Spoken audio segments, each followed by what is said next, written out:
This channel does not promote any violent, harmful, or illegal activities. All content provided by this channel is meant for an educational purpose only. আর এই মুহূর্তে সরাসরি নজর রাখতে হচ্ছে বাঁশদ্বনির দিকে। মহিলাদের বিক্ষোভে উত্তাল হয়ে উঠেছে বাঁশদ্বনির পীরপুকুর এলাকা। টায়ার জ্বালিয়ে রাস্তায় অবরোধ বিক্ষোভ।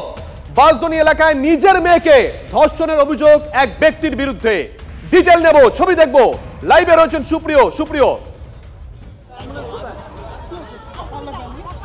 দেখো, প্রায় 1 ঘন্টারও বেশি সময় ইতিমধ্যে অতিক্রান্ত হয়ে গেছে। বাঁশদ্বনি থানা এলাকার পীরপুকুরে রাস্তার ওপরে টায়ার দিয়ে আগুন জ্বালিয়ে এলাকার যারা মহিলারা রয়েছেন তারা কিন্তু বিক্ষোভ দেখাচ্ছেন। শুধু মহিলারা নয়, মহিলা পুরুষ সকলে মিলেই কিন্তু একসঙ্গে বিক্ষোভে সামিল হয়েছেন এবং সেক্ষেত্রে তাদের তরফ থেকে যেটা দাবি করা হচ্ছে যে আজ দুপুরে এক অভিযুক্তকে এলাকায় পুলিশ তদন্তের প্রয়োজনে নিয়ে আসে এবং সেই সময় পুলিশের কাছে তারা শাস্তির দাবি জানাচ্ছিলেন, এমনকি বিক্ষোভ দেখাতে শুরু করেন এবং সেক্ষেত্রে স্থানীয় বাসিন্দারা যে অভিযোগ করছেন যে সেই সময় অতর্কিতে পুলিশ স্থানীয় বাসিন্দাদের ওপর পুরুষ মহিলা নির্বিচারে লাঠি চালাতে শুরু করে। সেই লাঠির আঘাতে বেশ কিছু স্থানীয় বাসিন্দা তারা আহত হয়েছেন এবং তার পরবর্তীতে তারা বিক্ষোভে সামিল হন, রাস্তা অবরোধ করে বিক্ষোভ দেখাচ্ছেন। 1 ঘন্টারও বেশি সময় অতিক্রান্ত হয়ে গেছে এবং এই মুহূর্তে আমরা যেটা দেখতে পাচ্ছি যে বাঁশদ্বনি থানার এবং এই ডিভিশনের যে বিশাল পুলিশ বাহিনী তারা কিন্তু এলাকায় এসে পৌঁছেছেন, এলাকার বাসিন্দাদের সঙ্গে কথা বলছেন, পরিস্থিতি নিয়ন্ত্রণে আনার চেষ্টা চালাচ্ছেন। তবে স্থানীয় বাসিন্দারা তারা কিন্তু পুলিশের ভূমিকায় রীতিমতো ক্ষুব্ধ। সেক্ষেত্রে পুলিশের তরফ থেকে যেটা দাবি করা হচ্ছে যে এক অভিযুক্তকে এদিন এলাকায় নিয়ে আসা হয় তদন্তের প্রয়োজন এবং সেই সময় স্থানীয় বাসিন্দারা ওই অভিযুক্তকে নিজেদের হাতে তুলে নেওয়ার চেষ্টা করেন বা পুলিশের কাছ থেকে ছিনিয়ে নেওয়ার চেষ্টা করেন। আর সেই পরিস্থিতি সামাল দিতে গিয়ে কিন্তু পুলিশ প্রয়োজনীয় পদক্ষেপ নেয়। আমরা দেখছি সুপ্রিয় রীতিমতন পুলিশের সঙ্গে বাকবিতণ্ডা জড়িয়ে পড়েছেন স্থানীয় বাসিন্দারা। সুপ্রিয়, একবার স্থানীয়দের সঙ্গে কথা বলা হতে হবে, তার আগে প্লিজ একটু বলে দিও অভিযুক্তের নাম যেন এক্ষেত্রে ওনারা মুখে না আনেন। প্লিজ এই বিষয়টা বলে যদি ওনারা কিছু বলতে চান।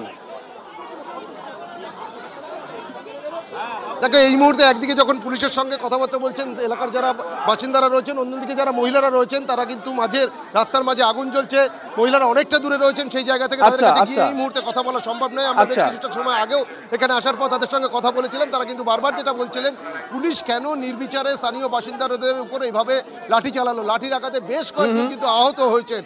তারা শুধু বিক্ষোভ দেখাচ্ছিলেন, শাস্তির দাবি জানাচ্ছিলেন। আর সেই দাবিকে সামনে রেখে তারা যখন পুলিশ যখন এলাকায় পৌঁছয় ওই অভিযুক্তকে নিয়ে, সেই সময় কিন্তু পুলিশ নির্বিচারে লাঠি চালায়, একেবারে মহিলা পুরুষ নির্বিচারে। অন্যদিকে পুলিশের তরফ থেকে যেটা দাবি করা হচ্ছে যে ওই অভিযুক্তকে পুলিশের কাছ থেকে একেবারে রীতিমতো ছিনিয়ে নেওয়ার চেষ্টা করা হয়, পুলিশকে ঘিরে বিক্ষোভ দেখানো হচ্ছিল।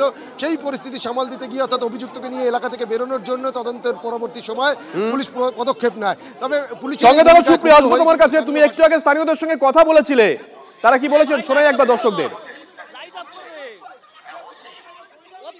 আমরা ওইখানটায় দাঁড়িয়েছিলাম, পুলিশ দুদিক থেকে ঢুকে কারোর সঙ্গে কোনো কথাবার্তা কিচ্ছু নেই, এসে র্যান্ডাম লাঠিচার্জ শুরু করেছে। এমন থেটও দিয়ে গেছে, রাত্রেবেলা ঢুকে সবাইকে বাইরে থেকে তুলে নিয়ে যাবো। কেন হঠাৎ করে পুলিশ এ ধরনের আপনারা স্থানীয় বাসিন্দাদের উপর একজন বেআইনি কাজ করতো, বহু বছর ধরে বেআইনি কাজ করে আসছে, পুলিশ জানতো সবকিছু, তারপরেও একটা জঘন্যতম কাজ করেছে সে তার মেয়ের সাথে।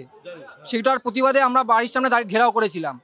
পুলিশের যখন আসামিকে নিয়ে আসে বাড়িতে, পুলিশের ওপর কোনো রকম কোনো অত্যাচার, কোনো রকম লাঠিচার্জ, কোনো রকম ঢিল ছোড়া কিচ্ছু হয়নি। পুলিশ এসে কারোর সঙ্গে কোনো কথাবার্তা না বলে পুলিশ এসে উদুম লাঠিচার্জ। সুপ্রিয়, স্থানীয়দের বক্তব্য শুনলাম এবং তুমি যে ছবি দেখাচ্ছ লাইভ ছবি, সেখানে পুলিশের সঙ্গে রীতিমতন কথা কাটাকাটিতে জড়িয়ে পড়েছেন স্থানীয় বাসিন্দারা। দেখে এখান থেকে সেটাই মনে হচ্ছে।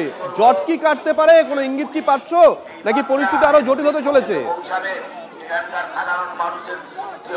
দেখো, বাঁশদ্বনি থানার পুলিশ এবং এসএসডি ডিভিশনের বিশাল পুলিশ বাহিনী এই মুহূর্তে যে এলাকায় পৌঁছেছে তারা কিন্তু স্থানীয় বাসিন্দাদের সঙ্গে কথা বলে তাদের ক্ষোভ প্রশমনের চেষ্টা করছেন।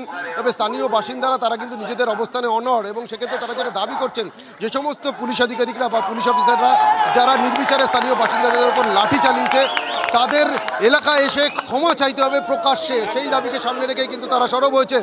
এমনকি তাদের বিরুদ্ধে তদন্ত করতে হবে, এ ধরনের বিভিন্ন দাবি রয়েছে। তো পুলিশের ভূমিকা নিয়ে স্থানীয় বাসিন্দাদের যে ক্ষোভ তা কিন্তু বিন্দুমাত্র প্রশমিত হয়নি। তবে পুলিশ আধিকারিকরা যারা এলাকায় এসছেন তারা চেষ্টা চালিয়ে যাচ্ছেন স্থানীয় বাসিন্দাদের সঙ্গে কথা বলে বিষয়টিকে নিয়ন্ত্রণে আনার বা পরিস্থিতি যাতে আর নিয়ন্ত্রণের বাইরে না যায় সেই চেষ্টাই কিন্তু করছেন। এবং যেটা তোমাকে বললাম যে 1 ঘন্টারও বেশি সময় কিন্তু ইতিমধ্যেই অতিক্রান্ত হয়ে গেছে। এই পীরপুকুর রাস্তা পুরোপুরিভাবে অবরুদ্ধ করে টায়ার জ্বালিয়ে বিক্ষোভ দেখাচ্ছেন। রাস্তার একদিকে আমরা দেখতে পাচ্ছি, ক্যামেরা পার্সন কুণাল যেটা দেখাচ্ছে, যে মহিলারা একেবারে রাস্তার উপরে বাঁশ দিয়ে দাঁড়িয়ে রয়েছেন, তারা হাতে কাগজে লেখা লাল কালি দিয়ে লেখা প্ল্যাকার্ড নিয়ে তারা দাঁড়িয়েছেন। যে অভিযুক্তদের বিচারের দাবি বা শাস্তির দাবি জানাতে গিয়ে পুলিশের কাছে যদি তাদেরকেই হেনস্থার শিকার হতে হয়, তাদেরকেই আক্রান্ত হতে হয়, সেক্ষেত্রে তারা বিচারের দাবি নিয়ে কোথায় যাবেন? আর সেই পুলিশের ভূমিকা নিয়েই কিন্তু ক্ষুব্ধ হয়ে এখন বিক্ষোভ চলছে। আমরা দেখতেই পাচ্ছি বা আমার ক্যামেরা পার্সন কুণালকে বলবো ডান দিকে ক্যামেরাটা ঘুরিয়ে দেখাতে, যে বিশাল সংখ্যক পুলিশ বাহিনী, মহিলা পুলিশ নিয়ে স্থানীয় বাসিন্দারা এখানে যাতে কোনোরকমভাবে আইন শৃঙ্খলা পরিস্থিতি নিয়ন্ত্রণের বাইরে না যায়, কারণ একেবারে জনবসতিপূর্ণ এলাকা, দুপাশে বহু বসতি রয়েছে, দেখতেই পাচ্ছ সেই ছবিটাও তুমি। তো কোনোভাবে যাতে আইন শৃঙ্খলা পরিস্থিতি নিয়ন্ত্রণের বাইরে না যায় সেটাই কিন্তু পুলিশের তরফ থেকে নজর রাখা হচ্ছে। তবে পুলিশের ভূমিকায় ক্ষুব্ধ হয়েই কিন্তু এটা কলকাতা পুরসভার কত নম্বর ওয়ার্ড? স্থানীয় জনপ্রতিনিধি তাকে কি একবারের জন্য দেখা গেছিল? দেখো, এটা কলকাতা পুরসভার 113 নম্বর ওয়ার্ড। তবে এখানকার যারা বাসিন্দারা, যারা বিক্ষোভে সামিল হয়েছেন, তাদের সঙ্গে কথা বলার পর আমরা যেটা জানতে পারছি, স্থানীয় পুর প্রতিনিধি তিনি এখনো পর্যন্ত কিন্তু এলাকায় আসেননি। তবে তার ভূমিকা নিয়ে তাদের কোনো ক্ষোভ নেই, তারা কিন্তু মূলত পুলিশ প্রশাসনের ভূমিকা নিয়েই ক্ষুব্ধ, এবং পুলিশ যেভাবে লাঠি চালিয়েছে তার প্রতিবাদেই কিন্তু তারা সোচ্চার রয়েছেন, রাস্তা অবরোধ করে তারা বিক্ষোভ দেখাচ্ছেন। তো যদিও পুলিশের তরফ থেকে পাল্টা যে বক্তব্য বা যে দাবি করা হচ্ছে সেটাও আমি তোমাকে বললাম। পরিস্থিতি কিন্তু এখানে কিন্তু ব্যাপক উত্তেজনা রয়েছে। পুলিশের তরফ থেকে গোটা পরিস্থিতির উপরে নজর রাখা হচ্ছে যাতে কোনোভাবে আইন শৃঙ্খলা পরিস্থিতির অবনতি না হয় বা পরিস্থিতি নিয়ন্ত্রণের বাইরে না যায়। আর সেই কারণেই পুলিশ আধিকারিকরা যারা এসছেন এসএসডি ডিভিশনের বা বাঁশদ্রোণী থানা, তারা চেষ্টা করছেন স্থানীয় যারা বাসিন্দারা রয়েছেন তাদের সঙ্গে কথা বলে পরিস্থিতি যাতে সামাল দেওয়া যায় বা নিয়ন্ত্রণে আনা যায়। তবে স্থানীয় বাসিন্দারা তারা কিন্তু নিজেদের অবস্থানে অনড়, যেটা তোমাকে প্রথমেই বলছিলাম। শুভজিৎ, নজর রাখো সুপ্রিয়, নজর রাখো।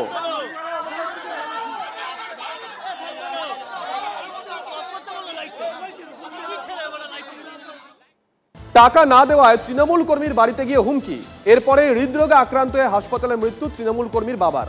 কাঠগড়ায় তৃণমূলেরই পঞ্চায়েত সদস্য।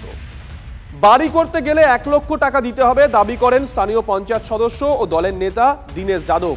এমনটাই অভিযোগ করছেন ব্যান্ডেলের বাসিন্দা তৃণমূল কংগ্রেস কর্মী মোহাম্মদ আমান। টাকা দিতে অস্বীকার করায় গত 12 জুলাই সন্ধ্যায় দীনেশ দলবল নিয়ে তৃণমূল কর্মীর বাড়িতে চড়াও হয়ে হুমকি দেয় বলে অভিযোগ। ঘটনার পরেই হৃদরোগে আক্রান্ত হন তৃণমূল কর্মীর বাবা, মানে যার বাড়িতে গিয়ে হুমকি দেওয়া হয়েছে তার বাবা, মানে মোহাম্মদ আমানের বাবা, এমনটাই তিনি দাবি করেছেন। গতকাল মারা যান তিনি। আমানের অভিযোগ, দীনেশের হুমকিতেই তার বাবা হৃদরোগে আক্রান্ত হন।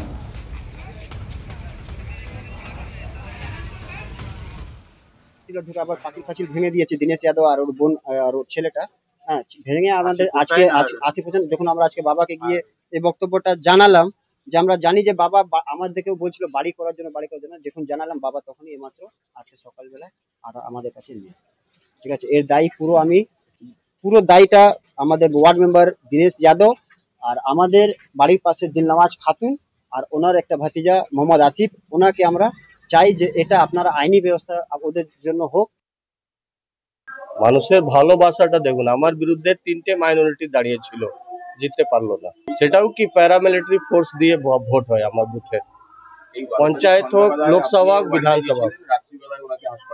মিথ্যা অভিযোগ, কোনোদিন এটা হতে পারে না।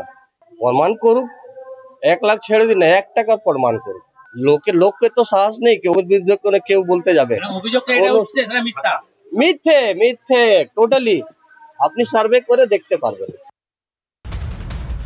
উত্তরবঙ্গের পর এবার মুর্শিদাবাদেও নাবালিকা পাচারের ছক। সোশ্যাল মিডিয়া রিলস বানানোর লোভ দেখিয়ে 5 নাবালিকাকে পাচারের চেষ্টা।